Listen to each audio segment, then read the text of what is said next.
kemudian juga sulit beraktivitas. Nah, anak yang sudah terkena stunting, beresiko tidak bisa sembuh lagi. Lalu bagaimana kita bisa membantu anak untuk tercegah dari stunting nih, Moms? Nah, Satu Ibu Satu Pohon akan membantu menjawab dengan 3 komponen berikut gitu ya, ada pola asuh, makanan juga dan juga sanitasi. Tapi di sini Satu Ibu Satu Pohon fokusnya pada satu, yaitu mikronutrien atau zat gizi mikro yang perlu dipenuhi oleh si kecil dan juga moms.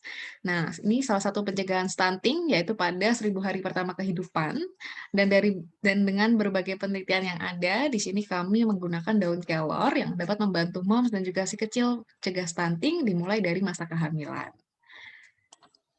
Nah, selain kaya zat gizi, terutama zat gizi mikro, pohon kelor ini juga dapat membantu menjaga kehamilan moms, meningkatkan produksi ASI, serta mencegah stunting. 1 gram daun kelor itu setara dengan 3 kali kalium pisang, kemudian 2 kali zat besi yang ada di bayam, dan juga 4 kali kalsium yang ada di susu sapi loh, moms. Dan juga daun kelor ini bisa dimasak seperti sayur sop pada umumnya, gitu.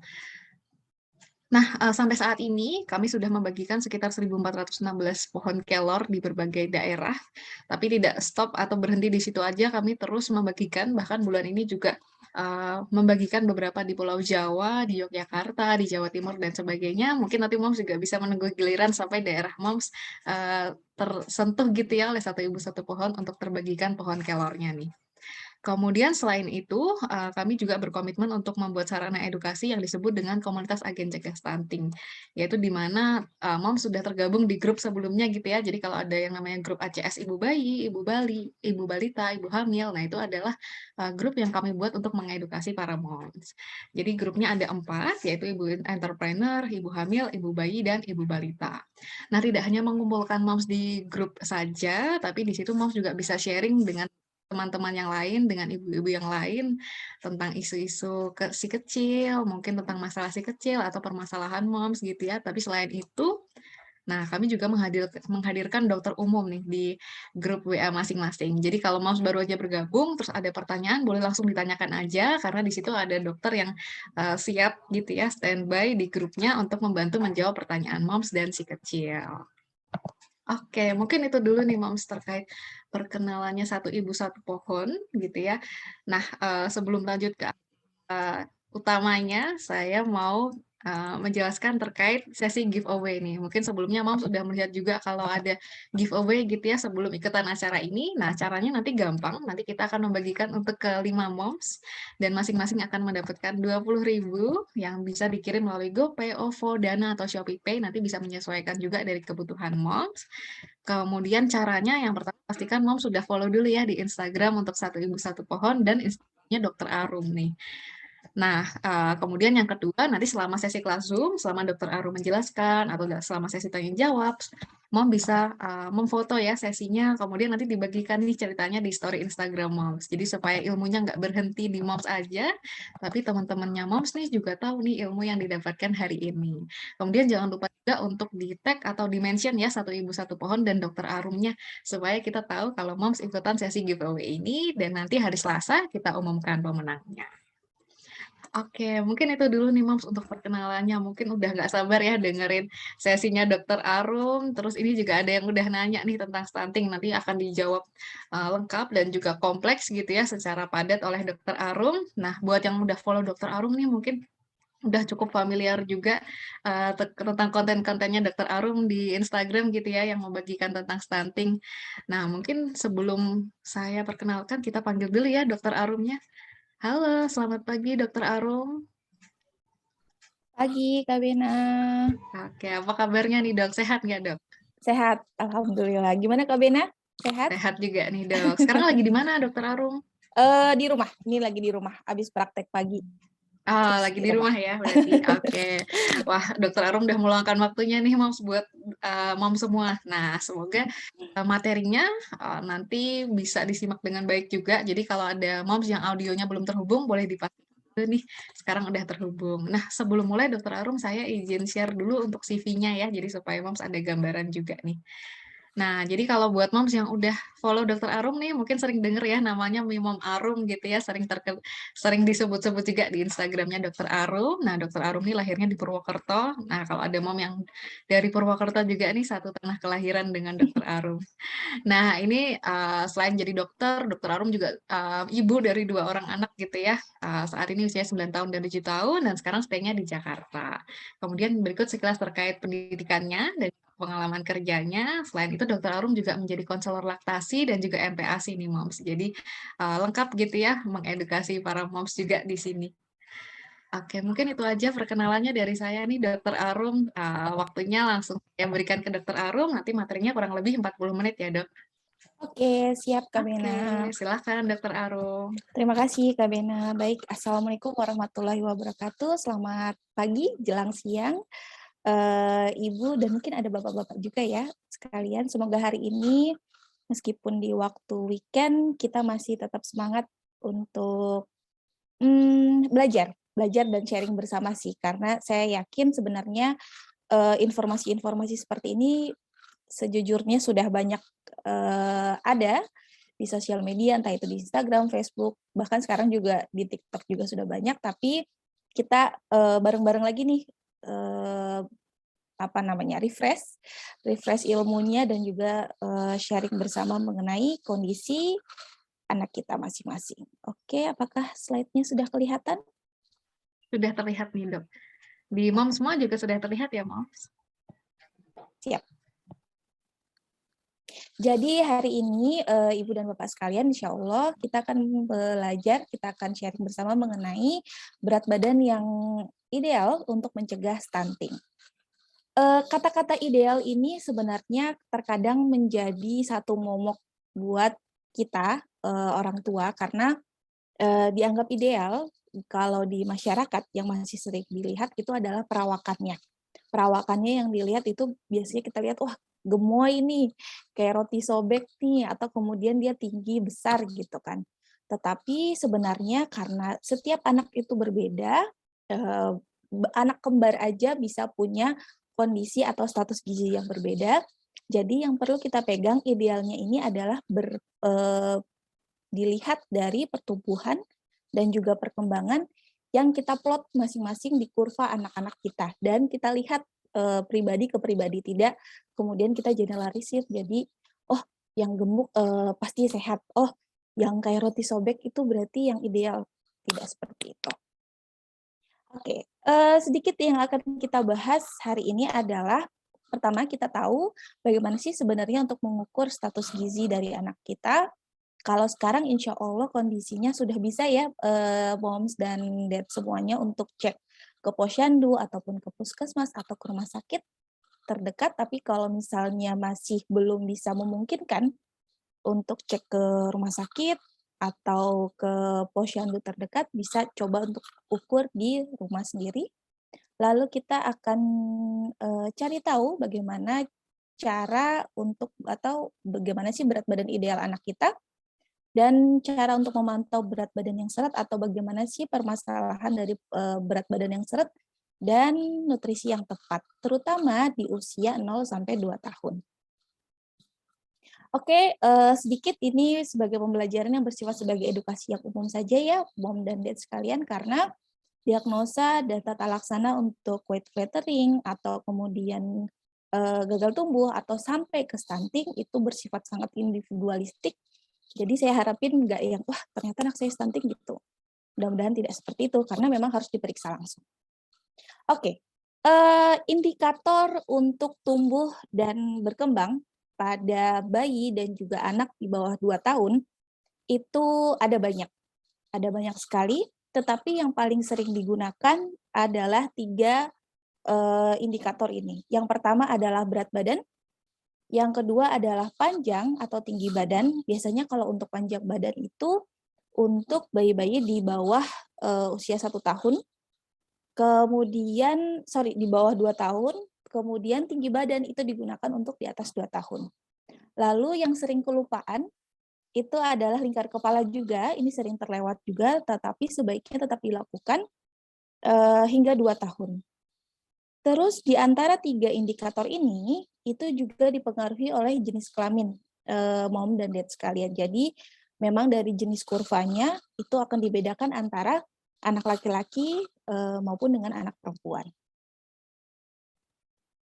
Pertama kita lihat dulu untuk cara mengukur berat badan. Berat badan ini adalah satu indikator yang paling sensitif. Dia bisa sekali berubah setiap saat. Namun sebaiknya untuk mengukur supaya lebih valid, lebih terpercaya, kita tidak hitung setiap saat, Ibu dan Bapak sekalian. Jadi kalau misalnya sekarang lagi ada PR nih buat naikin berat badan atau berat badan anak lagi seret, jangan diukur tiap hari. Karena kalau diukur tiap hari yang ada biasanya ibunya stres, kemudian anaknya juga jadi stres karena lihat aduh kok tiap hari ditimbang mulu, tiap hari diukur mulu. Jadi justru bikin anak dan ibu tidak merasa nyaman. Kapan sebaiknya diukur? Minimal itu per 2 minggu. Kalau memang ada PR ya untuk mengukur berat badan atau untuk melihat berat badan, tapi dalam kondisi normal idealnya diukur setiap bulan. Setiap bulan ini sampai usia 2 tahun, kemudian nanti di atas 2 tahun bisa mengukur per 3 bulan sekali, 2 sampai 3 tahun ya. Kemudian 3 tahun sampai 6 tahun itu bisa per 6 bulan sekali. Lalu nanti kalau sudah masuk ke usia sekolah dasar, 6 tahun ke atas ya, itu bisa mengukur tiap tahunnya. Jadi rutin nih cek ke dokter atau kemudian meskipun tidak ada penyakit ya, tidak ada sakit, tidak ada keluhan, tetap bisa periksa ke dokter anak atau ke dokter umum untuk mengukur berat badan. Nah, kalau misalnya kita cek di posyandu di rumah sakit, udah pasti udah ada standarnya di sana ya. Tapi kalau misalnya ibu mau cek berat badan anak di rumah sendiri, kalau punya timbangan khusus untuk bayi, silahkan ditimbang dalam kondisi telanjang. Kalau nggak ada timbangan khusus untuk bayi, bisa pakai timbangan biasa. Kemudian ibunya nimbang dulu, baru kemudian anaknya digendong, tapi tetap posisinya anak ini dalam kondisi telanjang. Jadi baju dilepas, kemudian pampers juga dilepas. Idealnya seperti itu. Kemudian, nah, cara ukur panjang badan atau tinggi badan. Kalau misalnya kita ukur di posyandu atau di rumah sakit, biasanya kita lihat ya alatnya seperti ini, lengboard namanya. Ini bisa idealnya sih sebenarnya diukur dengan 2 orang dewasa juga. Tapi kalau misalnya mau diukur di rumah, kita bisa minta tolong, tidak kita sendiri, ibunya mungkin ibu sama bapak, terus bayinya bisa diukur, jadi dihadapin ke dinding atau dihadapin ke alas yang cukup rata supaya kita bisa lihat betul-betul bentuk tubuh anak kita dari belakang gitu ya. Lalu diukur dari kepala hingga tumit anak dengan tali atau pita ukur yang tidak elastis, jadi bisa diukur gitu, set, gitu. Terus kalau misalnya sudah bisa berdiri, mau mengukur tinggi badan anak, pastikan anaknya itu posisi kepalanya tegak lurus, melihat lurus ke depan, tetapi yang perlu dilihat nih biasanya adalah bagian kepala, kemudian tulang belikatnya ya, terus bokong sama tumit itu harus nempel sama dinding. Yang paling mudah biasanya dilihat seperti itu. Jadi kalau anaknya udah tegak lurus tapi badannya masih ngambang, nggak nempel sama dinding, itu agak kurang valid. Tapi kalau mengukur, ditempelin banget di deket dinding, baru nanti bisa dikasih tanda gitu ya, terus baru diukur panjangnya ke bawah ke lantai, yang kita udah tahu nih lantainya juga lurus. Lalu untuk mengukur lingkar kepala, pakai tali ukur yang tidak elastis, bisa diukur lingkar kepalanya. Gimana? Bisa diukur lingkar kepalanya dari bagian kepala yang paling menonjol. Tes. Suara saya kedengaran? Jelas, Dok, jelas. Oke. Nah, sekarang kita akan bahas nih yang sebenarnya yang paling simpel, tapi umum digunakan di masyarakat awam ya, ini adalah kurva atau kurva pertumbuhan yang digunakan di Indonesia dengan menggunakan KMS. Biasanya ada di buku pink. Aduh, buku pink saya di sana. Tetapi perlu dilihat kalau buku pink yang sekarang Ibu dan Bapak pegang, coba cek dibuka kalau misalnya belum ada indikator panjang badan, berat badan, panjang badan per usia, berat badan per usia, berat badan per panjang badan atau tinggi badan, itu biasanya adalah jenis KMS atau buku KIA yang masih versi lama nih. Nah, yang versi terbaru di versi 2021 itu sudah lengkap Ibu dan Bapak sekalian. Jadi dia sudah ada perhitungan yang lain selain dari berat badan. Ini kan kalau melihatnya cuma dari berat badannya aja ya. Tetapi kalau yang kurva terbaru 2021 bisa cari, bisa googling buku KIA 2021 edisi revisi. Nah, di situ bisa lihat nih bentuk kurvanya seperti apa. Ini yang pink untuk perempuan, yang biru untuk laki-laki. Nah, di sini untuk grafik yang terbaru, di buku KIA revisi 2021 itu, sudah ada keterangannya berdasarkan Permenkes nomor 2 tahun 2020 tentang standar antropometri. Di sini bisa kita lihat kalau misalnya berat badan per umur ada namanya standar kalau -3 standar deviasi, lalu ada -2 standar deviasi, lalu ada garis mediannya yang 0, yang hijau ini, lalu ada +2 standar deviasi dan +3 standar deviasi. Nah, di sini ketika kita plot nih berat badan anak kita, kalau pakai yang grafik berat badan per umur ini, dia hitungannya per 2 bulan, Bapak Ibu sekalian. Jadi ini nanti kita taruh titik-titik berdasarkan berat badan anak kita untuk melihat tren atau kenaikan dari berat badan anak kita. Kalau misalnya titiknya terletak di garis antara di sini, saya nggak bisa kelihatan ininya.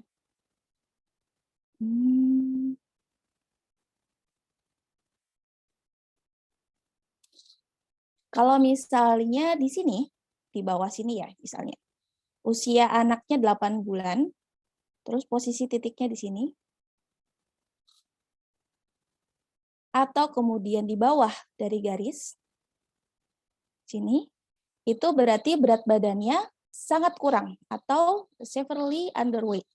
Sementara kalau misalnya posisinya di antara -3 standar deviasi sampai dengan -2 standar deviasi, berarti posisinya misalnya di sini ya.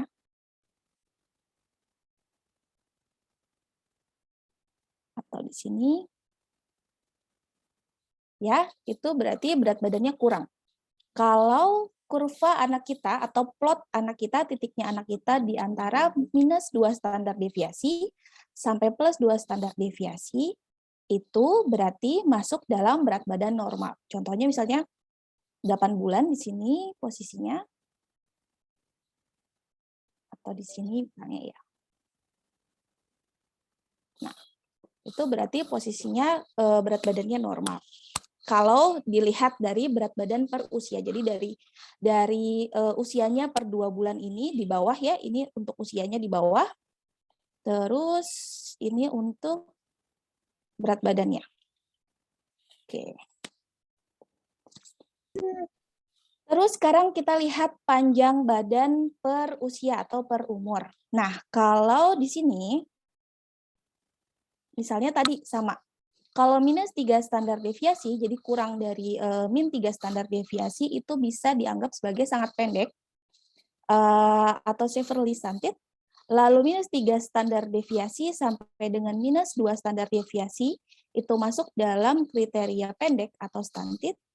Lalu -2 standar deviasi sampai dengan +3 standar deviasi, sini, itu normal untuk standarnya. Lalu di atas +3 standar deviasi itu tinggi. Ini grafik untuk panjang badan per usia atau per umur. Nah, kalau kita lihat di sini, sebentar, oke.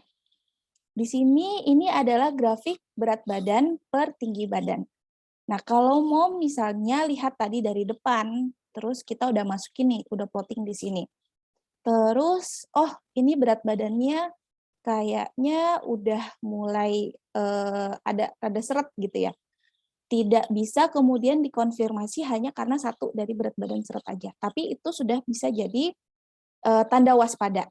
Untuk mengkonfirmasi apakah kemudian masuk dalam flattering atau kemudian menjadi stunting dan lain sebagainya, itu biasanya harus dilihat dari 3 grafik ini juga. Jadi tadi ya berat badan per umur, panjang badan per umur, lalu berat badan per panjang badan ini.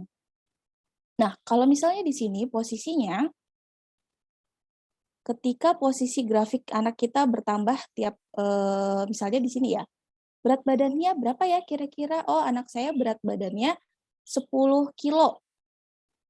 10 kilo, lalu ternyata panjang badannya 75 cm.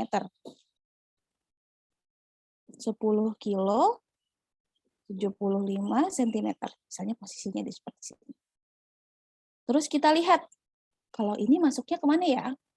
Set, ke atas. Oh, ternyata plus 1 standar deviasi. Ternyata kalau misalnya masuk plus 1 standar deviasi, di mana kriterianya dari min 2 standar deviasi sampai dengan plus 1 standar deviasi, itu masuk dalam gizi baik. Contohnya seperti itu ya. Jadi, pengukuran untuk melihat apa kondisi atau status gizi anak kita, itu lihat dulu dari berat badan per umur, lalu lihat panjang badan per umur, baru kita lihat lagi dari berat badan per panjang badan. Kalau masuk dalam kriteria apakah kemudian mengalami stunting, biasanya trennya adalah di bawah minus 3 standar deviasi dalam kurun waktu 2 kali. Jadi 2 kali pemeriksaan itu dia minus 3 standar deviasi. Tetapi nggak hanya dari situ aja, karena harus dilihat lagi nih kriteria-kriteria dan pemeriksaan yang lain, Ibu dan Bapak sekalian. Karena untuk mendiagnosa stunting itu harus dilihat apakah ada kondisi yang mendasari, apakah mungkin ada infeksi kronis, atau kemungkinan ada gangguan dari hormonal, atau kemudian ada ternyata genetik yang berpengaruh, dan lain sebagainya. Jadi biasanya akan diperiksa darah lengkap, kemudian urin rutin, kemudian dicek juga tes mantok dan lain sebagainya untuk lihat infeksi kronik. Jadi kita tidak bisa melihat karena oh berat badan anak saya segini tapi panjang badannya agak seret, apakah itu dikatakan normal? Kita akan melihat di sini dulu apakah proporsional atau tidak. Tetapi untuk melihat apakah itu normal biasanya akan dikonfirmasi dari pemeriksaan fisik dan juga pemeriksaan laboratorium. Nah, ini untuk lingkar kepala juga ya. Tadi kalau misalnya kita udah lihat gizinya baik, terus kita lihat lingkar kepala anak kita misalnya usia 8 bulan, masuk di mana nih lingkar kepalanya? Ternyata misalnya 44 cm. Masuk 44. Kalau 44 di grafik yang hijau berarti masuknya masih di normal. Tapi kalau misalnya dia di bawah minus 2 standar deviasi, itu masuk ke mikrosefali. Lalu kalau misalnya di atas plus 2 standar deviasi, itu menjadi makrosefali. Biasanya ukuran atau volume dari lingkar kepalanya lebih besar, jadi volumenya dilihatnya lebih besar dibandingkan dengan anak seusianya. Nah, ini gambaran contoh alur kurvanya ya, bukan dari jenis dari grafik pertumbuhan anak yang terbaru. Tapi yang mau saya perlihatkan adalah gimana sih sebenarnya kalau weight faltering itu contoh kurvanya seperti ini, Ibu dan Bapak sekalian. Jadi bisa jadi kurvanya naik, bisa jadi kurvanya naik tapi tidak sejajar. Yang hitam, kemudian kalau flat itu dia kurvanya bisa mendatar seperti ini. Ini juga tidak baik, atau malah downward, jadi malah turun kurvanya yang seperti yang warna biru. Jadi untuk melihat kita nggak bisa cuma satu titik aja, oh berat badannya ternyata masuk dalam weight faltering ini, enggak. Harus ada 2 kali pengukuran baru bisa dilakukan evaluasi. Jadi lihat bentuknya. Kalau lihat bentuknya sebenarnya kurva yang diharapkan itu seperti apa sih? Yang diharapkan adalah kurvanya sejajar garis lurus seperti ini. Jadi kalau kita tarik penggaris gitu dia bisa lurus. Kalau misalnya naiknya pun sebelumnya berat badannya agak seret nih, terus tiba-tiba naik, set, langsung naik drastis, terus naik lagi drastis, jadi kayak menukik terlalu tajam ke atas, itu juga tidak baik dan memang harus diperiksakan juga. Jadi yang diharapkan adalah yang normal itu yang sejajar garis lurus, sedang-sedang aja gitu ya. Jadi dia sesuai pertumbuhannya, tidak mendatar, apalagi sampai turun, tapi tidak juga menukik terlalu tajam ke atas.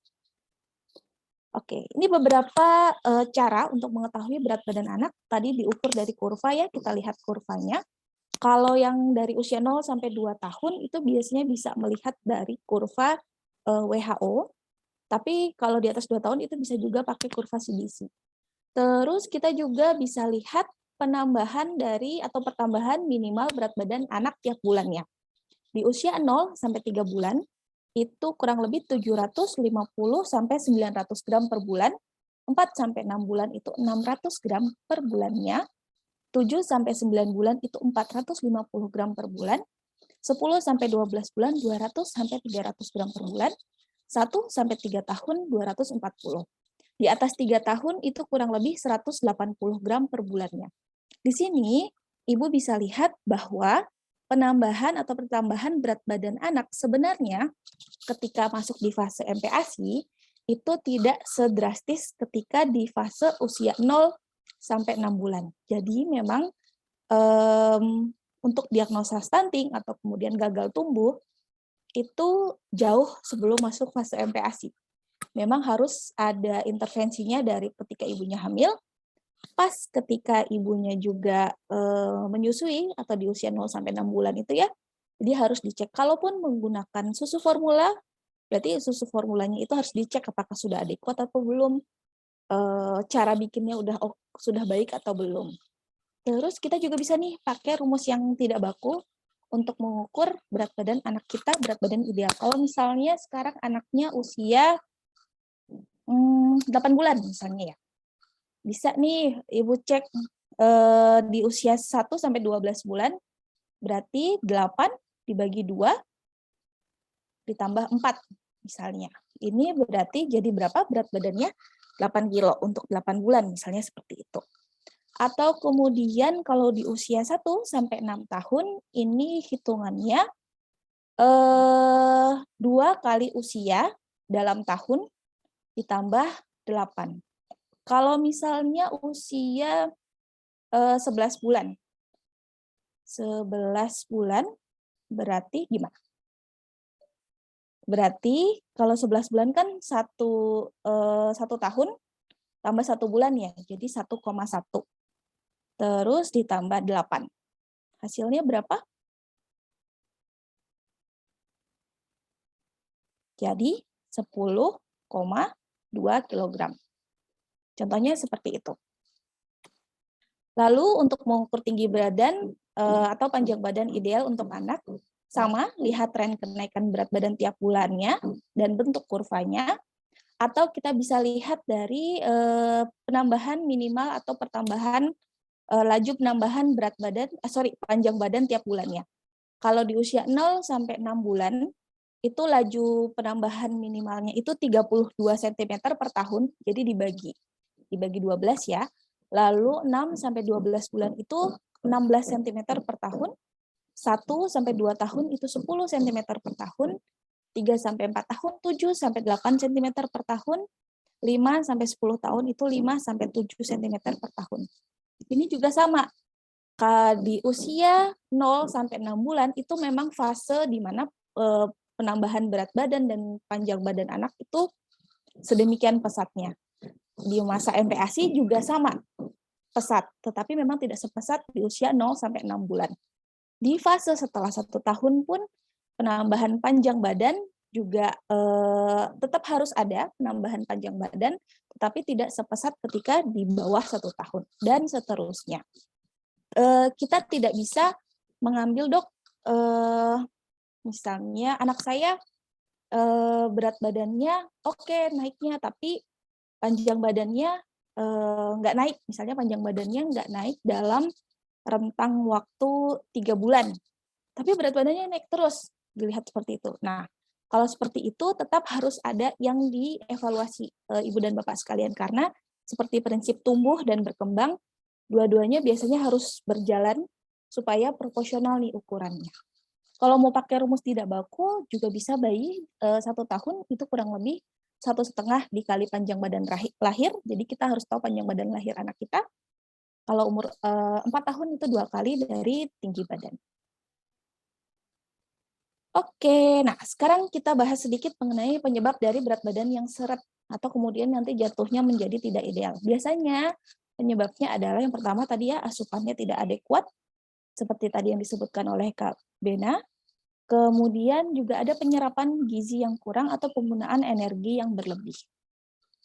Ini adalah beberapa penyebab dari kenaikan berat badan anak yang kurang baik. Yang pertama ternyata adalah tidak adekuatnya pemberian nutrisi pada saat usia 0 sampai 6 bulan.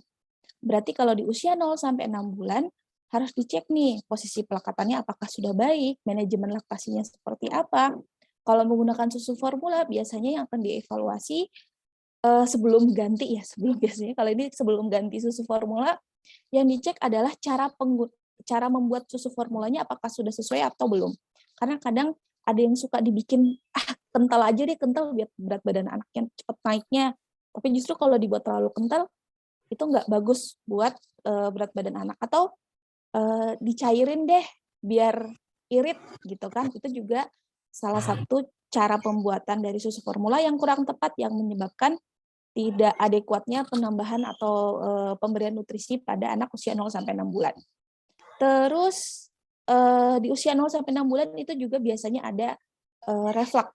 Jadi kita misalnya lihat ada gumoh atau anaknya muntah-muntah, itu juga bisa disebabkan ada beberapa penyebab dari GERD, gastroesophageal reflux-nya, atau kemudian penyakit-penyakit yang lainnya yang menyebabkan masuk nih ASI-nya atau sufornya, tapi kemudian keluar lagi. Akhirnya berat badannya menjadi kurang tercapai. Terus bisa juga karena di fase MPASI.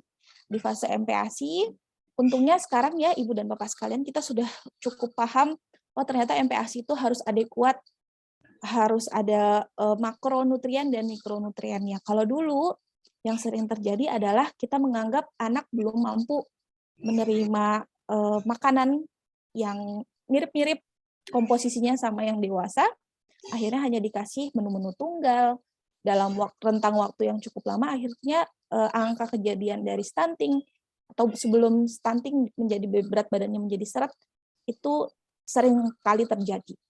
Kemudian proses atau penyebab-penyebab lainnya juga bisa ada di sini.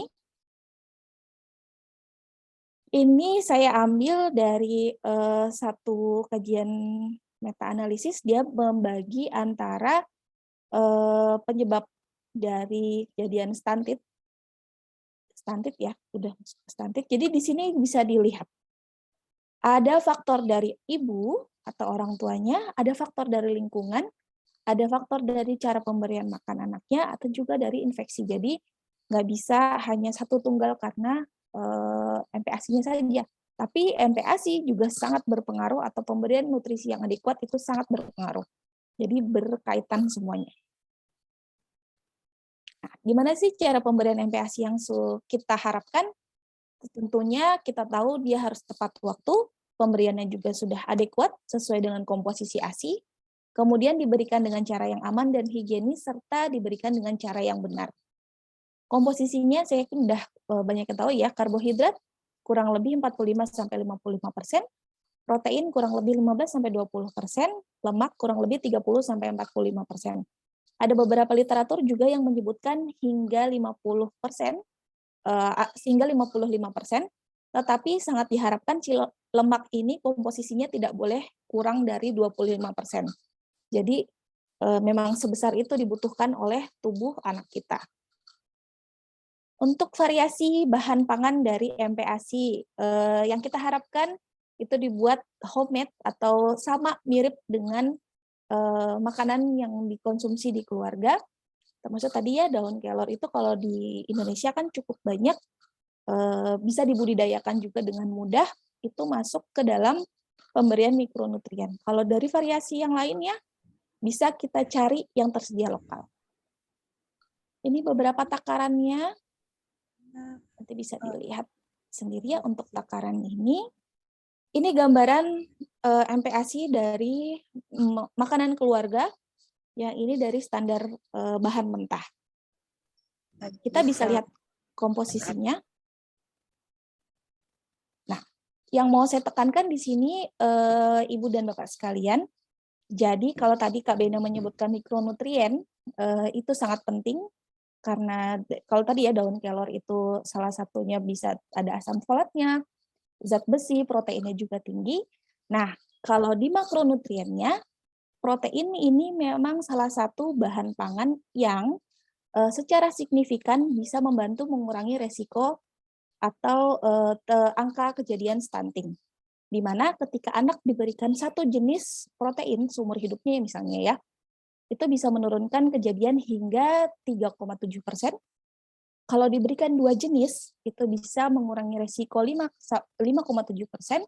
Kalau diberikan 3 jenis, jadi divariasikan gitu ya, bisa mengurangi angka resiko 6,1%. Jadi dengan kita, mindset kita berarti oke, baik. Setiap kali makan, hidangkanlah jenis protein hewani. Pada saat fase MPASI,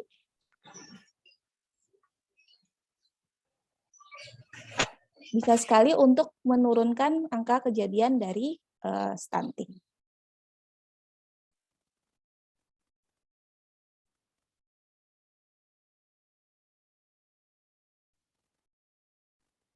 Bentar.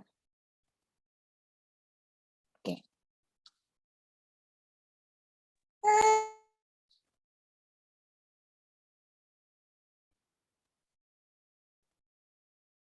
Ya, lalu bagaimanakah menanganinya kalau kita berbicara tentang asupan yang adekuat ya?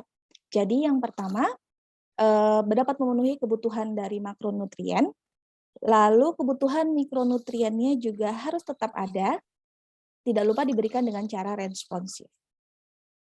Yang sering terjadi adalah yang pertama, yang sering terjadi ya karena kita mau naikin berat badan nih atau ngebooster berat badan anak kita.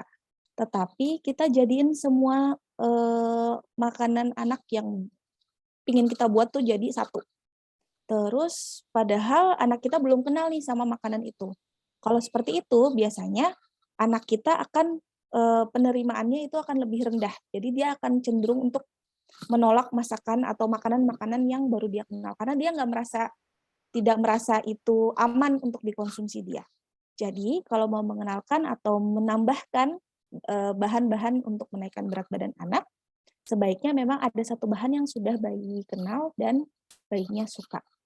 Lalu mengandalkan satu bahan saja. Ini lumayan sering terjadi. Biasanya kita sebut, dia jadi booster untuk berat badan. Tapi yang ditambahin misalnya alpukat aja tiap bulannya. Itu juga kurang baik karena kalau misalnya kita hanya terpaku sama satu bahan saja, padahal mungkin penyerapannya juga tidak optimal, tapi juga bisa menyebabkan namanya food jug.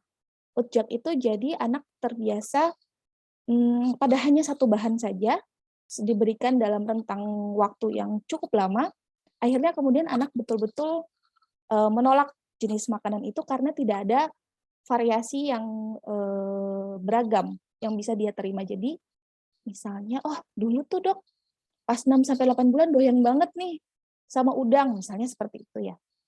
Terus tiba-tiba di usia 10 bulan, betul-betul nolak sama udang tersebut. Ternyata setelah kita lihat, udangnya hampir diberikan tiap hari. Jadi nggak ada tuh yang namanya nggak pakai udang tiap hari, itu tetap ada udangnya tiap hari. Karena maunya menaikkan berat badan misalnya seperti itu. Tapi cara seperti itu sebenarnya juga kurang tepat. Lalu berkaitan dengan responsive feeding dan juga feeding rules atau aturan pemberian makan, kalau untuk menaikkan berat badan sebaiknya tidak skip waktu makan. Begitu pula dengan misalnya waktu makan itu bisa dari waktu makan utama, juga bisa dari snack time-nya. Jadi sebaiknya memang konsisten nih untuk jam makannya. Nah, ini contohnya, Ibu dan Bapak sekalian, kalau misalnya kita naikin berat badan nih, dengan 3 kali makan utama aja. Sebenarnya kebutuhan energinya sudah deket-deket nih, sudah deket-deket, sudah bisa terpenuhi. Tetapi sebenarnya kalau misalnya ada kejadian sebelumnya penambahan berat badannya memang seret atau kurang, berarti kan kita tuh butuh asupan yang lebih, supaya dia agak surplus, agak naik lebih dari 100%. Ternyata kalau dengan kita membaginya menjadi 3 kali makan utama dan 2 kali snack time, kebutuhan energinya juga bisa tercukupi di sini, bisa menjadi surplus, lalu kebutuhan proteinnya juga bisa meningkat, kebutuhan zat besinya yang tadi kalau misalnya 3 kali makan utama aja, dia di sini ada gap-nya ya, ada yang kosong, tapi kalau 3 kali makan, 2 kali snack time bisa terpenuhi. Jadi gap-nya tidak ada. Nah, ini sedikit mengenai bagaimana sih kalau misalnya kita mau mencoba untuk menaikkan berat badan, sebenarnya kita bisa melihat dari variasi bahan pangan, Ibu dan Bapak sekalian. Biasanya saya pakai ayam nih. Oh, ayam ternyata kalorinya misalnya 302 kalori per 100 gram. Tapi kalau kita lihat, oh daging bebek ternyata kalorinya lebih tinggi ya. Kemudian kita lihat, oh lemaknya juga ternyata lebih tinggi. Berarti dengan jumlah yang kurang lebih sama, kita berikan ke anak kita, ternyata dia punya kepadatan gizi yang berbeda dengan si ayam. Jadi bisa kita variasikan nih, kalau mau kasih daging unggas, nggak hanya daging ayam aja. Bisa dicoba dikasih daging bebeknya, bisa kemudian hati, jeroannya gitu ya. Terus bisa kemudian kita variasikan cara masaknya, yang biasanya ayam diopor, kenapa enggak bebek yang diopor. Contohnya seperti itu. Terus ini juga ikan-ikanan. Kalau misalnya kita mau kasih ikan, salah satunya kita bisa milih ikan atau fatty fish. Biasanya disebut sebagai fatty fish. Ini adalah jenis ikan yang punya lemak yang lumayan tinggi, terus biasanya kalorinya akan lebih besar. Kalau kita lihat di sini, apa ya kira-kira? Oh, ternyata ikan bandeng. Ikan bandeng, selain itu bisa juga belut, itu juga bisa. Terus begitu pula dengan telur. Kalau biasanya kita pakai telur ayam, maka kita bisa ganti atau kita variasikan. Oh, bisa nih pakai telur bebek. Kenapa enggak? Misalnya, oh biasanya ngedadar telur ayam. Kita bisa campurin nih telur bebek, tapi terus yang didadar di dalamnya ada daun kelornya, misalnya seperti itu. Itu akan menambah kepadatan gizinya, juga energinya atau kalorinya biasanya akan bertambah. Ini juga untuk menambahkan kalori kalau kita bikin snack time. Saya sering nanya misalnya, snack time biasanya apa, Bu? Paling suka sih biasanya melon sama alpukat, sama misalnya buah naga, yang paling sering biasanya itu ya, atau pepaya gitu. Nah, buah-buahan ini memang penting sekali untuk dipaparkan ke anak, tetapi karena jenisnya biasanya lebih manis untuk buah naga, pepaya gitu ya. Biasanya anak lebih doyan untuk mengkonsumsi, untuk makan. Jadi jumlahnya banyak yang dimakan, tapi biasanya kalorinya lebih rendah dibandingkan misalnya kita bikin snack-snack yang padat gizi seperti jajanan pasar. Tapi kita kan pingin ya divariasiin. Tapi saya pingin nih dok kasih buah-buahan. Nah salah satunya adalah kita memvariasikan olesan atau cocolannya. Bisa kita bikin selai kacang tanah, selai kacang mede, atau kemudian kita campur juga misalnya di dalam buahnya terus kita bikin jadi es krim. Itu biasanya akan menaikkan nilai kalori dari bahan pangannya dan juga memadatkan dari kandungan gizinya. Oke, ini salah satu pilihan lemak yang baik yang bisa diberikan pada saat fase MPASI. Ini ada 2 contoh resep ya untuk booster berat badan. Ini untuk snack-nya. Nah ini kalau misalnya di atas 1 tahun, kurang lebih gambarannya seperti ini nih. Kita ngasih, ini saya ambil dari luar negeri ya, jadi mungkin kalau di Indonesia bisa kita adaptasiin aja, tapi saya cuma mau kasih gambaran, oh ternyata snack time-nya tuh bisa kayak gini. Dia bisa kasih ubi. ubi gitu ya. Terus ternyata ada yogurtnya juga, tapi ada buah-buahannya juga. Tapi snack time yang kedua bisa aja kita kemudian ngasih telur rebus gitu ya, terus ada selai kacangnya, itu juga bisa menaikkan nilai kalorinya. Dan tidak lupa nih, pada saat fase MPASI, meskipun kita berusaha buat ngejar berat badan anak kita, lagi banyak banget PR yang perlu dicapai, anak tetaplah anak yang butuh perhatian, tidak boleh dipaksa. Jadi, coba berikan makanan dengan jumlah yang sedikit-sedikit terlebih dahulu, baru kalau udah habis, di depannya habis, baru ditambahin. Oke. Pada intinya tidak ada satu cara yang cepat, cara yang instan, cara yang paling ampuh untuk menaikkan berat badan sekaligus. Jadi sebaiknya bila menemui tadi ada tanda-tanda waspada, harus segera berkonsultasi dengan dokter supaya bisa diminimalisir kira-kira penyebab dari infeksi atau kemudian penggunaan energi yang berlebih, itu bisa dihilangkan. Jadi nanti PR-nya mom, PR-nya ibu dan bapak sekalian bukan hanya ya maksudnya tinggal untuk mengkreasikan dari asupan anak kita. Oke, terima kasih. Saya kembalikan ke Kak Bena. Oke, terima kasih banyak Dokter Arum. Wah, padat banget nih materinya, juga lengkap banget tadi dari awal terkait berat badan ideal gitu ya, Mom. Tadi berdasarkan usia, jadi tiap usia pastinya startnya beda-beda. Kemudian tadi bonus dari Dokter Arum tentang MPASI, jadi bisa divariasikan, mungkin bisa dicoba juga bebek gitu ya, bahkan telur bebek pun bisa didadar gitu. Jadi setelah ini Moms bisa mencobanya nih di rumah. Nah, sekarang langsung masuk ke sesi tanya jawab ya, Dok. Oke, nah Boleh, untuk boleh. sesi tanya jawab nih Moms, nanti saya yang izin bacakan aja, karena cukup banyak nih antusias, Moms gitu ya yang bertanya di chat, jadi saya bacakan supaya, Dokter Arum bisa menjawabnya bertahap gitu ya. Saya, pilih beberapa nih Moms tadi, dari awal gitu ya, ada atas nama Ibu Valianti nih. Sepertinya ini pertanyaannya cukup sering ditanyakan moms juga nih ya. Jadi, apakah, anak yang terlahir prematur lebih beresiko stunting dan jadi terlahir prematur itu apakah lebih beresiko stunting daripada yang tidak lahir prematur nih, Dok? Oke, baik. Terima kasih atas pertanyaannya, Mom Valianti. Saya coba jawab ya. Jadi, salah satu kondisi spesial, bukan. Kalau saya biasanya sebutnya spesial, karena kita nggak bisa nih nebak anak kita harus lahir cukup bulan atau prematur, karena itu balik balik lagi ke ya itu kondisi spesial ya.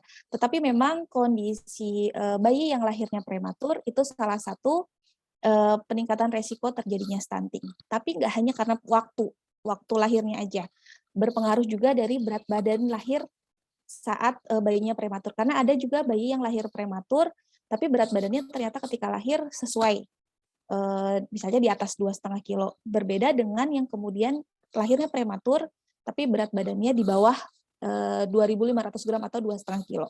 Jadi saat ini misalnya ada babynya prematur, maka yang perlu diperhatikan adalah harus rinci ketika usia 0 sampai 6 bulan itu harus dilihat usia koreksinya karena ada grafiknya khusus ya, nggak pakai grafik yang tadi saya jelasin, jadi ada grafik khususnya. Begitu pula ketika nanti masuk MPASI harus betul-betul dicek sama dokter nih, sudah siap MPASI atau belum? Paling nggak ada ancang-ancangnya. Oke, Bu, sebulan sebelumnya kita stimulasi anaknya ya biar siap bisa tummy time, kemudian dan lain sebagainya supaya nanti ketika pas waktunya anak siap MPASI jadi bisa ngejarnya. Jadi resikonya memang ada betul, tetapi tidak hanya karena lahirnya prematur, tapi karena dari berat badannya juga, dan tetap akan berpengaruh dari 0 sampai 6 bulan. Kalau asupannya adekuat, ASI eksklusifnya oke, dan lain sebagainya, itu tetap bisa kekejar kok. Jadi tidak perlu khawatir. Baik, terima kasih, Dok. Nah, mungkin nyambung nih, Dok, tadi membahas tentang berat badan lahir juga penting gitu ya, Dok. Nah, tadi ada pertanyaan dari Ibu Fadila Sri, selain berat badan lahir, apakah mempengaruhi juga panjang badan lahir dengan stunting, Dok? Ya, kalau misalnya panjang badan lahir, biasanya akan dilihat pertama, rata-rata itu 49 sampai 50 cm. Kalau misalnya di bawah itu, biasanya dokter nantinya akan lihat ketika misalnya berat badannya seret, Ibu dan Bapak sekalian, dokter akan melihat panjang badan lahirnya berapa. akan dilihat nih, oh panjang badan lahirnya ternyata masuk dalam kriteria yang sebenarnya oke tadi ya, misalnya 49 sampai 50 cm. Tapi kalau misalnya, oh enggak dok, lahirnya 47 cm, yang ditanya berikutnya adalah tinggi badan sama tinggi badan ayah sama ibunya. Dengan begitu, biasanya dokter akan menilai ibu untuk melihat tes potensi. Jadi namanya ada tes potensi genetik.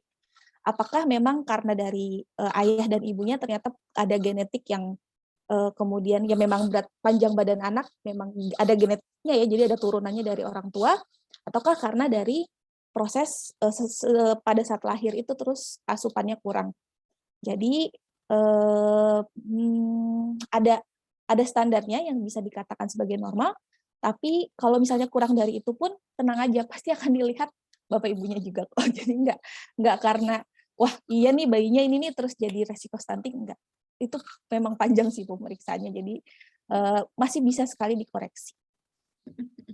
Oke, baik dok. Nah, kebetulan nih dok, tadi ada dari Ibu Vina dari Palangkaraya, ini mau tanya, mungkin dokter bisa konfirmasi juga nih, apakah anak yang lahir dari ibu atau orang tua yang udah stunting nih dulunya dok, juga beresiko lahir stunting juga? Nah, jika iya, apakah bisa diperbaiki dok? Oke, baik. Ini pertanyaan yang menarik sekali. Jadi, seperti yang tadi Kak Bena juga sebutin, dan banyak sekali informasi yang bisa kita dapat, Ibu, bahwa memang perjalanan stunting itu tidak hanya ketika bayinya lahir, oe-oe gitu ya, tetapi sejauh sebelum dia, jadi di masa dia di perut kita, itu sebenarnya udah ada perjalanan dia untuk kemudian, harusnya asupannya bisa lebih oke. Harusnya asupannya bisa lebih adekuat. Jadi, ketika ibu memang kondisinya stunting dan kalau udah dewasa kan tidak bisa dikoreksi ya, maka memang idealnya itu harus dipertimbangkan ketika mau hamil, itu harus lihat nih status gizinya, lingkar lengan atasnya biasanya paling mudah tuh dilihat adalah lingkar lengan atas ibunya. Kalau status gizinya kurang harus diperbaiki dulu. Kalau ini ya, kalau misalnya harus diperbaiki dulu status gizinya baru boleh hamil. Tapi udah terlanjur dok, dan lain sebagainya ya, berarti itulah gunanya untuk pemantauan ketika hamil. Jadi kalau ibunya udah tahu, aduh nih kayaknya aku tuh stunting deh, aku tuh bukan karena turunan, tapi memang mungkin dulu asupan aku kurang. Nah, berarti kita tahu nih, oke pada saat hamil, berarti aku harus rutin cek ke dokter, jaga asupannya yang kuat, terus jaga kebersihan dan lain sebagainya, supaya tidak terjadi infeksi pada saat hamil. Dan pas bayinya lahir, bisa banget untuk dikejar dengan asupan yang adekuat. Seperti itu.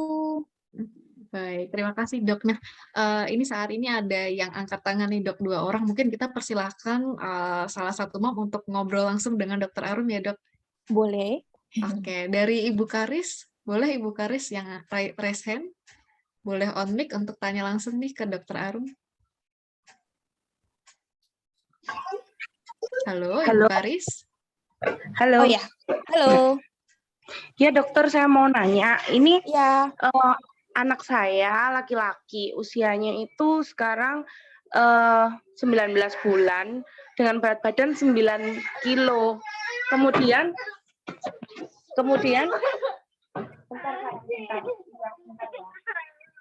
habis itu saya ke dokter, terus diketahui di lehernya itu ada benjolan, dokter. oke. Ada benjolan. Nah, itu apakah saya harus montok tes? Mantok tes ya, Bu. Iya. Benjolannya di Itu mana aja, dia Bu? Sorry, di maaf. leher sebelah kiri sama di belakang telinga. Oh, di belakang telinga. Iya. Oke. Oke, Itu kemarin saya cuma dikasih antibiotik, dokter. Terus saya itu sudah berusaha memberikan makan itu 3 kali dengan 2 kali camilan, tapi tetap aja di 9 kilo. Kalau menurut dokter pribadi, apa yang harus saya lakukan ke depannya, gitu dokter? Oke, NCU periksanya di dokter anak atau di Di puskesmas? spesialis anak, masih Oke. spesialis anak. Oke. Baik Ibu, Ya. saya coba jawab ya.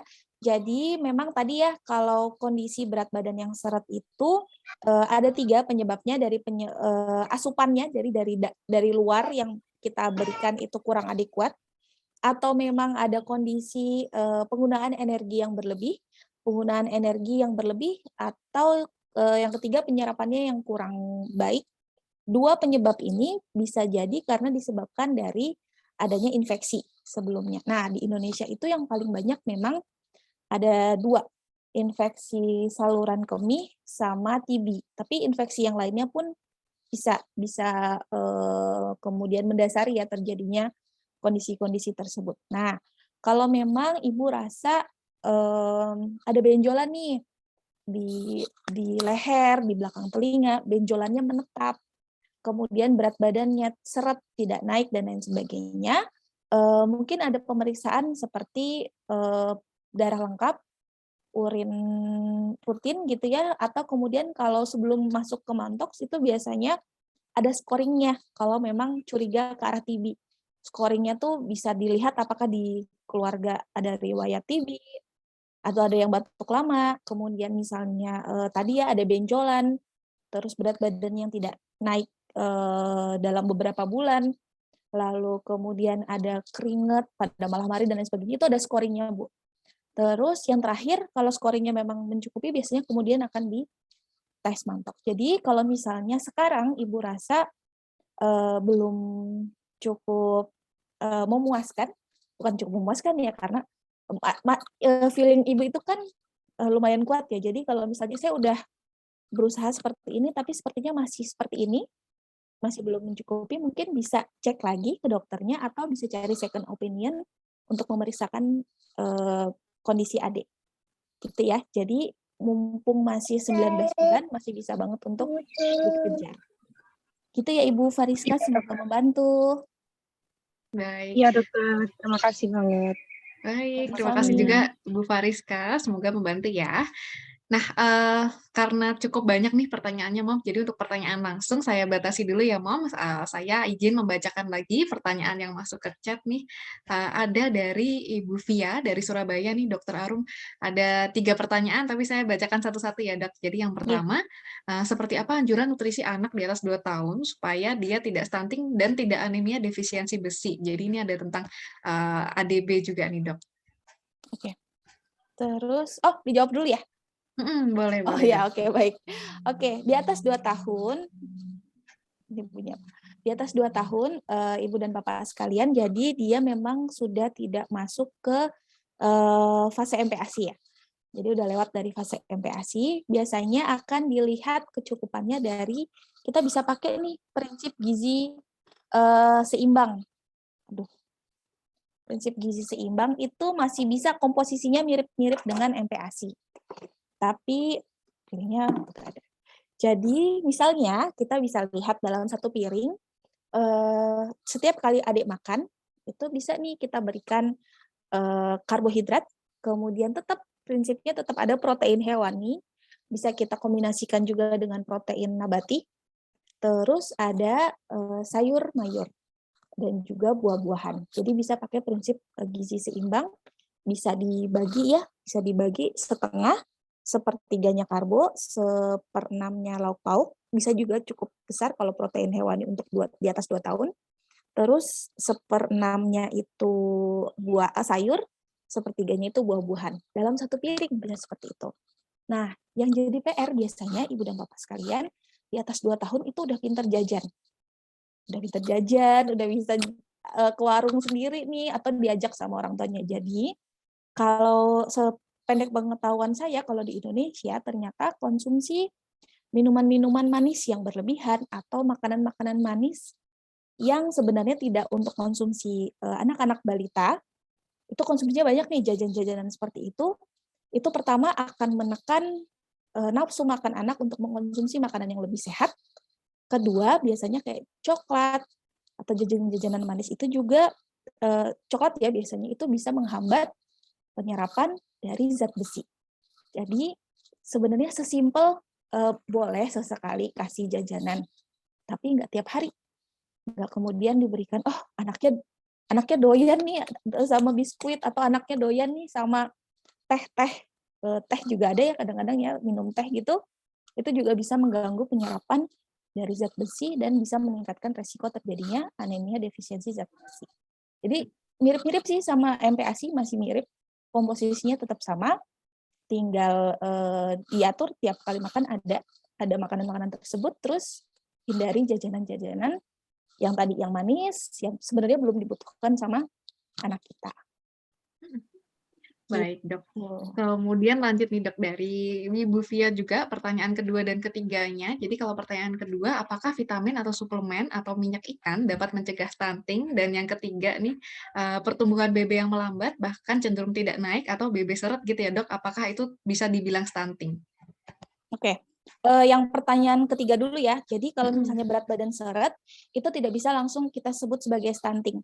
Tapi berat badan yang seret itu menjadi satu warning sign, satu tanda waspada, oh harus segera dievaluasi. Atau paling enggak kita cari tahu nih, kira-kira kan kita tahu nih, oh bulan kemarin berat badannya naiknya sesuai dengan minimal yang kemarin dokter Arum sebutin kok. Tapi kok bulan ini naiknya nggak sesuai dengan kenaikan minimal ya. Misalnya kalau di atas 2 tahun, harusnya itu bisa 200-300 gitu kan. Oh nggak sampai, ternyata cuma 100 gram aja naiknya. Kita evaluasi, kira-kira sebulan kemarin makannya gimana? Cukup apa enggak? Oh cukup kok aku kasih makannya. Oh jajanannya udah dikurangi apa enggak? Misalnya seperti itu ya. Kita udah evaluasi seperti itu, kita cari tahu kan biasanya kita ibu-ibu tuh lebih ingat gitu apa yang dimakan dan dikonsumsi keluarga. Kalau ternyata kita rasa asupannya oke, nggak ada masalah, berarti kita cari penyebab lainnya. Kira-kira apakah ada sakit, atau penggunaan energi yang berlebih itu tadi, atau penyerapannya yang kurang optimal. Contohnya misalnya makannya banyak, tapi ternyata yang dimakan karbo aja sama sayur. Berarti ya memang penyerapannya juga kurang optimal karena tidak ada protein dan lemaknya di situ. Terus vitamin dan suplemen atau minyak ikan. Oke, jadi ini ada yang menarik sebenarnya kalau untuk asam lemak omega 3 atau DHA, itu ada beberapa studi yang membuktikan untuk DHA ya, ketika dikonsumsi pada saat ibu hamil di trimester 3, itu memang ada signifikansi, ada korelasi positif dengan kondisi anak di kognitifnya di usia sebentar di atas 1 tahun kalau nggak salah. Itu dikonsumsi oleh ibu. Tetapi kalau misalnya dikonsumsi oleh anak, sependek yang saya tahu, dulu tidak berpengaruh itu ya. Jadi ada studi yang membuktikan bisa dikonsumsi oleh ibu hamil dengan pemeriksaan dokter atau dari saran dokter, tapi kalau dikonsumsi oleh anak itu tidak signifikan atau tidak terbukti. Nah, kalau vitamin atau suplementasi, sebenarnya kalau misalnya memang anaknya mengalami kekurangan mikronutrien atau kekurangan vitamin dan mineral tertentu, itu bisa membantu. Tetapi tidak semua anak mengalami kekurangan vitamin dan mineral tersebut. Jadi memang nggak bisa diambil rata sih, Bu. Kalau misalnya, oh ada tuh anak tetangga, dia habis minum vitamin sama mineral itu ternyata kemudian berat badannya naiknya oke. Karena kalau misalnya kita lihat, oh ternyata memang ya dia kekurangan atau defisiensi mikronutrien tersebut. Tapi kalau ke anak kita kok enggak ya? Karena memang anak kita ternyata enggak kekurangan mikronutrien tersebut. Jadi enggak bisa diambil rata gitu, oh semuanya harus butuh suplementasi, enggak. Tapi kalau misalnya periksa ke dokter, salah satunya biasanya akan dibekali. Tidak semua, idealnya tidak semua dibekali dengan suplementasi, tapi kalau dokter lihat, oh kayaknya ada defisiensi mikronutrien, akan ditambahkan biasanya dari dokter. Seperti itu, semoga membantu. Baik, terima kasih, Dok. Nah, berikutnya saya pilih beberapa pertanyaan lagi ya, Moms. Saya pilih karena ada beberapa pertanyaan yang serupa, jadi saya pilih beberapa aja dari Moms yang mewakili gitu. Nah, ini ada pertanyaan dari Ibu Diah Arum Permatasari. Wah, namanya mirip nih, Dok. Mirip nih, Bu, kita. Iya. Ini ada 2 pertanyaan, Dok. Nah, kalau yang pertama, anak saya usia baru 1 tahun, tapi BB-nya stuck di 9 kilo selama 2 bulan. Susunya tapi ASI. Sudah diterapkan feeding rules, jam tidur pun masih terkontrol dan tidak begadang. Maksimal tidur malam jam 10. Apakah itu masih terbilang ideal? Dan apa karena dia sedang belajar berjalan itu berpengaruh ke berat badannya nih, Dok? Berjalan lalu berpengaruh ke berat badannya. 2 kali 12 tambah 4. Ya, oke. Kalau misalnya dilihat, laki-laki apa perempuan tadi ya, Kak Bena? Sorry, enggak deh. Nggak disebutkan nih, Dok. Oh, nggak disebutin. Kalau sebenarnya untuk berat badan di usia 12 bulan itu kurang lebih 10 kilo minimal ya Bu, kalau pakai rumus yang tidak baku tadi. Nah, kalau 10 kilo kan berarti ada kurang 1 kilo ya. Tapi kalau misalnya kita lihat tadi tidak naik selama 2 bulan atau naiknya tidak cukup signifikan selama 2 bulan, berarti memang ada kondisi yang mendasari kemudian berat badannya menjadi seret atau tidak naik tersebut. Jadi memang sebaiknya sih dicek kalau mau tahu lebih lanjut ya. Kalau kita udah ngerasa nih, tadi feeding rules-nya udah kita jalanin, terus tidurnya juga, sleep training-nya juga udah oke. Biasanya kita akan lihat asupannya seperti apa pada saat makan.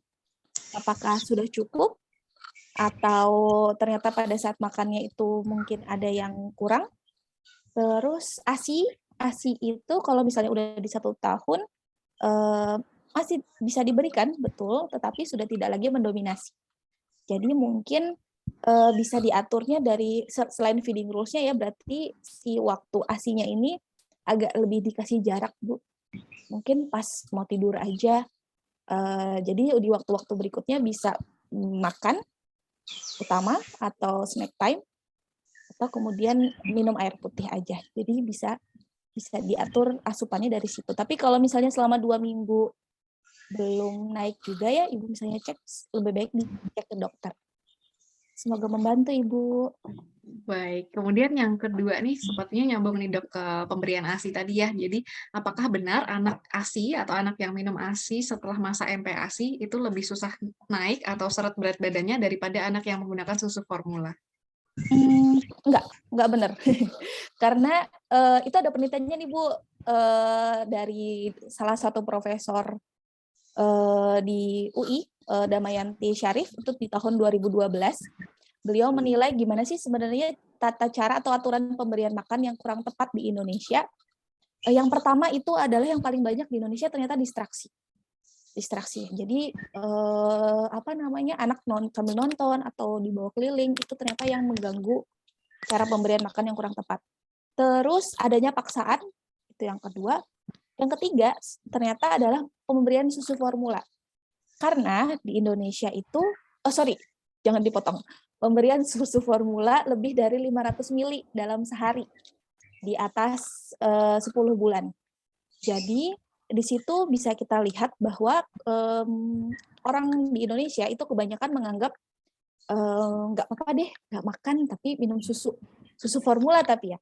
Karena biasanya kalau ASI orang udah agak-agak ASInya nggak cukup nih. Jadi ada pandangan seperti itu ya. Tapi kalau sufor biasanya orang nggak apa-apa dia nggak makan, yang penting minum susu formula. Ternyata kalau diberikan susu formula berlebih pun juga tidak baik. Jadi memang di atas 1 tahun sudah di luar fase MPASI ya. Di atas 1 tahun jadi masih fase MPASI ataupun di luar fase MPASI, susu formula itu bukan satu-satunya makanan atau sumber energi anak, karena tetap dari makanan asli atau makanan padat yang kita berikan itu yang utama. Itu jadi nggak benar. ASI pun bisa oke kok. Baik, terima kasih Dok. Nih udah dikonfirmasi nih dengan buktinya langsung. Oke, nah selanjutnya ini tadi ada beberapa pertanyaan yang masuk menanyakan tentang small eater, tapi coba saya bacakan pertanyaannya dari Bu Sarah Fauziah nih Dok. Jadi Dok izin tanya, anak saya usia 7,5 bulan, lahirnya memang mendekati -2 SD dan sekarang masih mendekati -2 SD. Dari 6 bulan berat badannya stuck di 7,2 kg. Sama DSA didiagnosis small eater karena makannya sedikit walaupun sudah menerapkan feeding rules. Minum ASI-nya pun sedikit dan sama DSA dianjurkan minum susu formula tinggi kalori. Nah, apakah sufor ini menjadi satu-satunya jalan dan bagaimana cara menangani anak yang small eater? Oke, baik. Pertama, kita perlu melihat kenapa kemudian dokter menganjurkan untuk memberikan susu formula yang tinggi kalori. Bukan karena sering ya saya konselor laktasi, tapi saya berusaha memahami diagnosa dari dokter. Biasanya ketika dokter sudah melihat di bawah standar dan dikhawatirkan akan lebih turun lagi, kenapa kemudian ada sedikit, bukan shortcut ya ada sedikit, yuk cepet nih dikasih yang tinggi kalori, karena untuk mengejar ketertinggalan yang tadi, supaya tidak semakin terjerumus jatuh. Jadi mindset-nya adalah, oke baik, saat ini saya diberikan susu formula tinggi kalori, saya akan atur cara pemberiannya, supaya anak tetap dapat kalori yang tinggi, yang cukup untuk dia gitu ya, sesuai dengan anjuran dokter, tapi akan saya cari celahnya, akan saya cari juga dari asupan makanannya. Nah, diagnosa small eater itu memang agak, setahu saya kalau di bawah 1 tahun, itu belum bisa dikatakan sebagai small eater, karena di usia di bawah 1 tahun itu mereka secara psikologis ya, masih bisa menerima berbagai macam jenis makanan. Jadi tadi itu misalnya, oh dia makannya sedikit aja dok, kira-kira yang sedikit ini yang masuk tuh biasanya apa aja ya? Di situ mungkin mom, ibu bisa bikin list. Biasanya saya paling paling suka tuh biar kita nggak overthinking, bikin aja list dulu.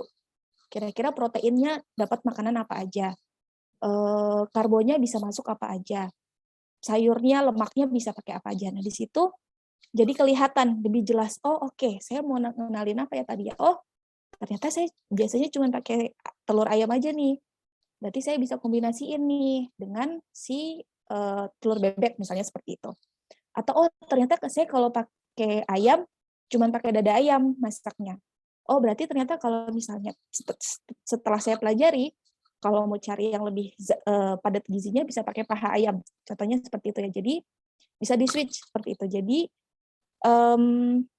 meskipun saat ini kondisinya small eater, misalnya makannya sedikit-sedikit, kita bisa mensiasatinya dengan yang sedikit itu kita padatin kalorinya. Jadi yang masuk pun meskipun sedikit itu lebih bernilai tinggi. Terus jamnya sih Bu paling yang diatur, kalau sekiranya di jam-jam minum susu formula itu setelah di waktu-waktu makan utama kali ya. Jadi kalau susu tinggi kalori itu biasanya efek kenyangnya lebih lama. Efek kenyangnya bisa lebih lama. Jadi kalau habis minum susu terus disuruh makan biasanya rada-rada nggak mau di anaknya. Jadi coba setelah waktu makan baru dikasih jarak, baru minum susu formulanya gitu ya. Semoga membantu ya Ibu. Baik, terima kasih dok. Semoga membantu juga nih beberapa mom yang menanyakan tentang small eater gitu. Nah, berikutnya nih dok, ini membahas tentang kehamilan juga. Jadi ini dari Ibu Puput Tresnawati.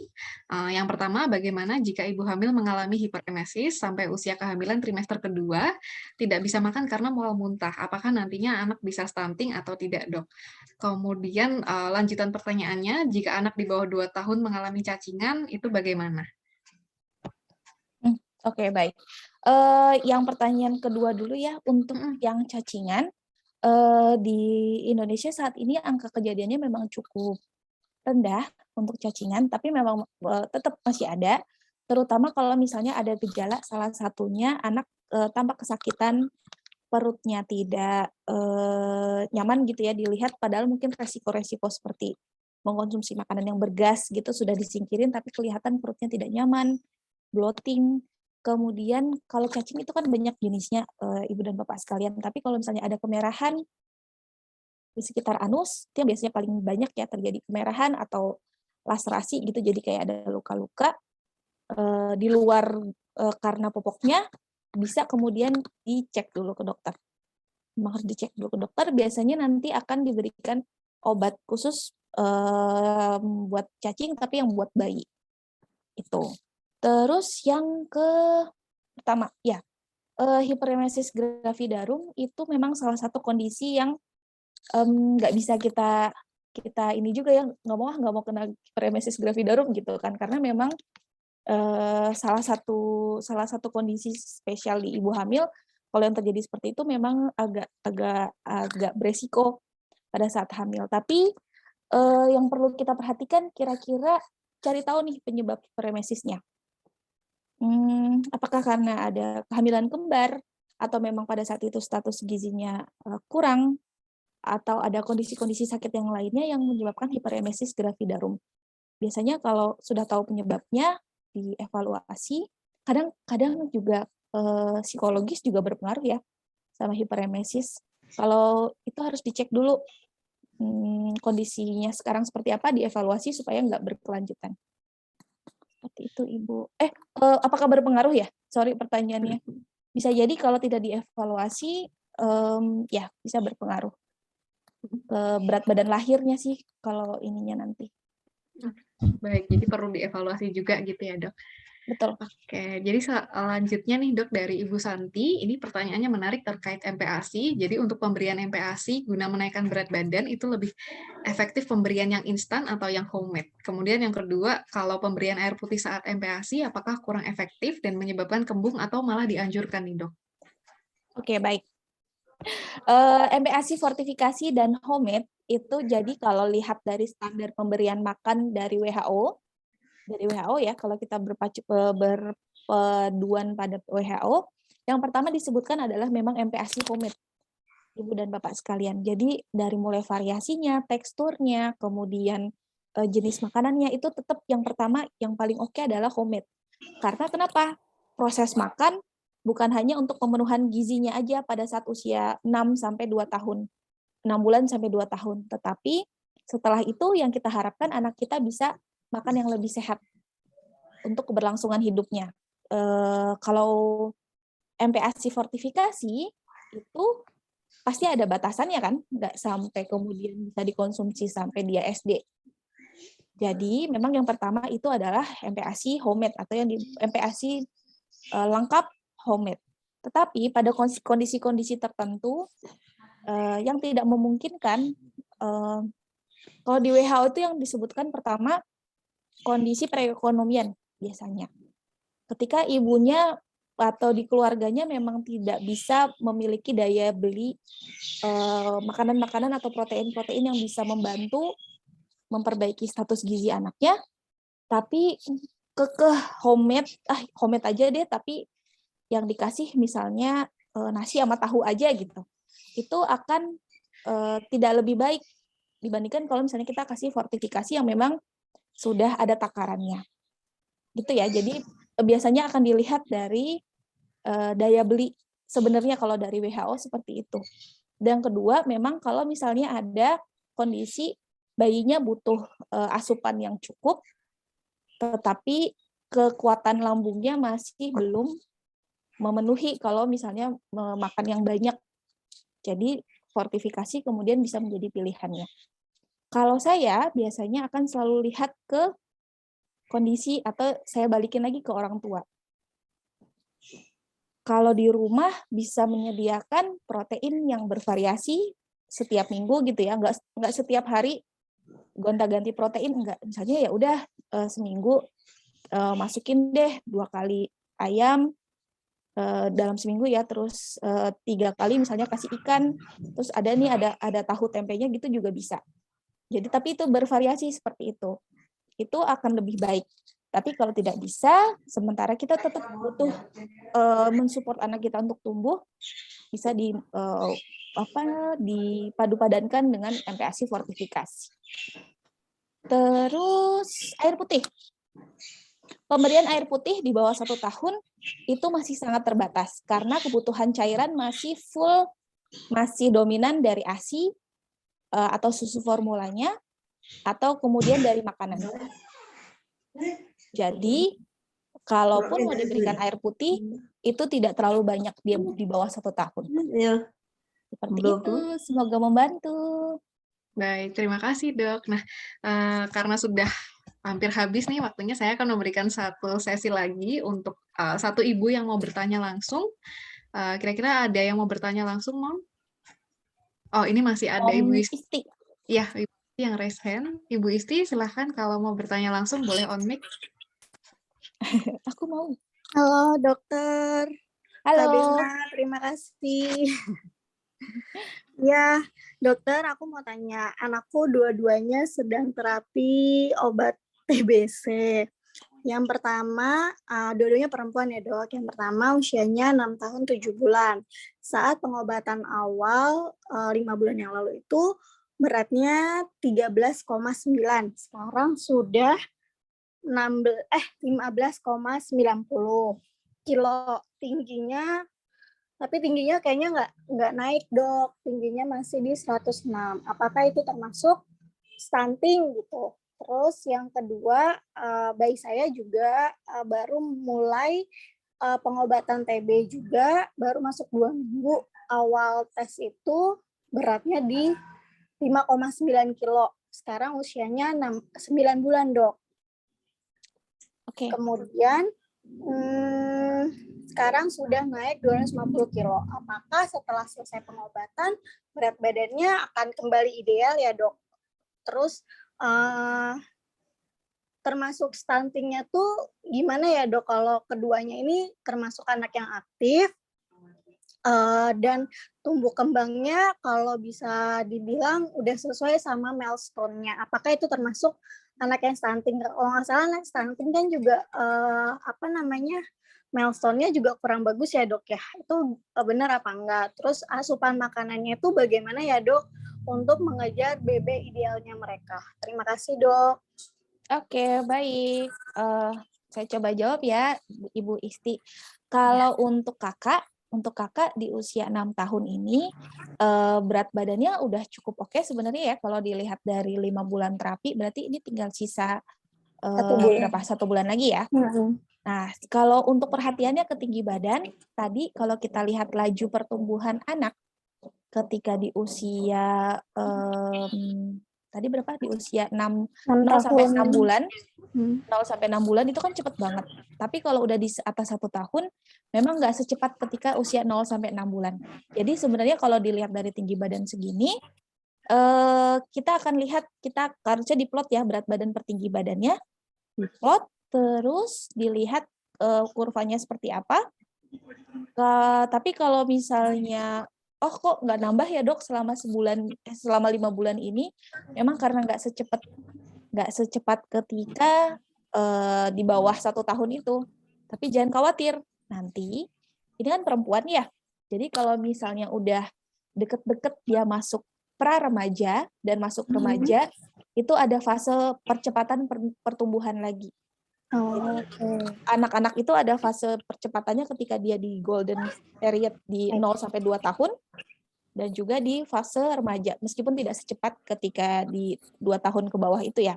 Jadi sekarang PR-nya, bukan PR sih, berarti sekarang gimana caranya kakak tetap makan asupan yang baik, asupan yang sehat, terus nanti kalau ada riwayat seperti ini ya, udah ada riwayat TB, kalau jelang-jelang kayaknya kakak udah masuk pra remaja nih, jangan lupa dicek ya, darah lengkap, bisa cek ke puskesmas. Jadi kalau misalnya ada bakat-bakat ke anemia gitu, bisa segera dievaluasi. Jadi minum tablet penambah darah.